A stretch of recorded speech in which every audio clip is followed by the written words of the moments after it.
आप देख रहे हैं नेट्रिक न्यूज, साहस सच कहने का। नमस्कार, मैं हूं आपके साथ प्रेरणा तलवार और आप देख रहे हैं नेट्रिक न्यूज। देश में होने वाले घोटालों की लिस्ट वैसे तो काफी लंबी है। केंद्र सरकार हो या विपक्ष, कोई भी एक दूसरे को घेरने का मौका नहीं छोड़ता।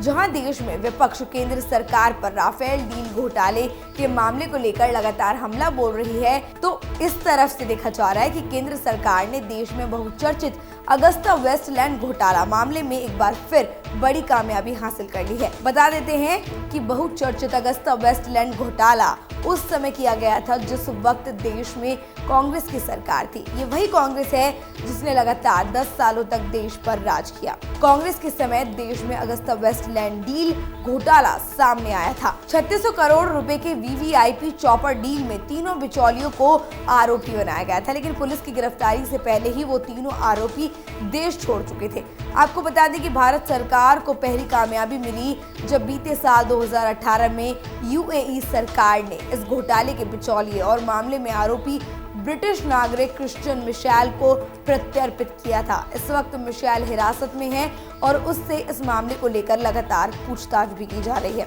दरअसल सरकार ने क्रिश्चियन मिशेल को भारत लाने के बाद अब इसी मामले में 2 और दलालों को भारत प्रत्यर्पित कर दिया है। इस मामले को लेकर अधिकारियों ने जानकारी दी कि राजीव सक्सेना का दुबई से प्रत्यर्पण कराया गया है। इसके साथ तीसरे आरोपी दीपक तलवार को भी प्रत्यर्पित करवाने में बड़ी कामयाबी हाथ लगी है। आपको बता दें कि इससे पहले 30 जनवरी को जब अधिकारियों से इस मामले में पूछा गया तो उन्होंने बताया कि सक्सेना और तलवार को देर शाम दिल्ली लाया गया था, जिसके बाद दोनों को ईडी ने हिरासत में ले लिया। दोनों ही बिचौलियों सक्सेना और तलवार पर मनी लॉन्ड्रिंग का आरोप है। इसी आरोप को लेकर ही ईडी और सीबीआई दोनों को कस्टडी में लेकर पूछताछ कर रही है। इसी के साथ दोनों आरोपियों को कोर्ट में पेश करने के लिए भी रणनीति बनाई गई है।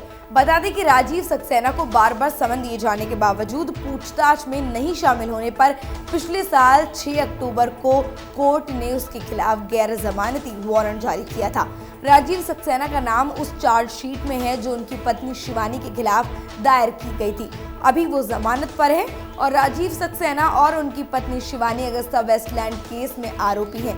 ये दोनों दुबई की एक company UHY Saxena and matrix holdings के डायरेक्टर हैं। इसी के साथ राजीव सक्सेना मॉरिशस की एक कंपनी इंटरसीलर टेक्नोलॉजीज लिमिटेड के डायरेक्टर और शेयर होल्डर हैं। आरोप है कि इस कंपनी का चॉपर डील में लॉन्ड्रिंग करने में इस्तेमाल किया गया था। वहीं इस केस के दूसरे आरोपी दीपक तलवार पर मनी लॉन्ड्रिंग का आरोप है। इसी के साथ ही दीपक पर उसके एनजीओ के जरिए 90 करोड़ रुपए से ज्यादा के फंड का मिसयूज करने और फॉरेन कंट्रीब्यूशन रेगुलेशन एक्ट का उल्लंघन करने का भी आरोप है, क्योंकि दीपक के खिलाफ भारत में 1000 करोड़ रुपए से ज्यादा की संपत्ति को छिपाने के मामले की जांच चल रही थी, जिसके दौरान दीपक दुबई भाग गया था। अब देखना ये होगा कि इतने सालों बाद देश के सबसे बड़ा घोटाला मामले के प्रत्यर्पित आरोपियों को हिरासत में लेने के बाद इस मामले में क्या नया खुलासा होता है। साथ ही इस मामले पर राजनीति क्या नया रुख अपनाती है, ये भी एक बहुत बड़ा सवाल होगा। इस मामले का असर लोकसभा चुनाव पर तो देखने के लिए मिलेगा ही, ये बात साफ हो चुकी है। फिलहाल के लिए इतना ही। देश और दुनिया की तमाम अहम खबरों को जानने के लिए सब्सक्राइब करें हमारे चैनल नेट्रिक न्यूज को। हमारे साथ जुड़े रहने के लिए हमारे YouTube चैनल को सब्सक्राइब करें, साथ ही बेल आइकन को दबाएं। नेट्रिक न्यूज की खबरें सबसे पहले देखने के लिए।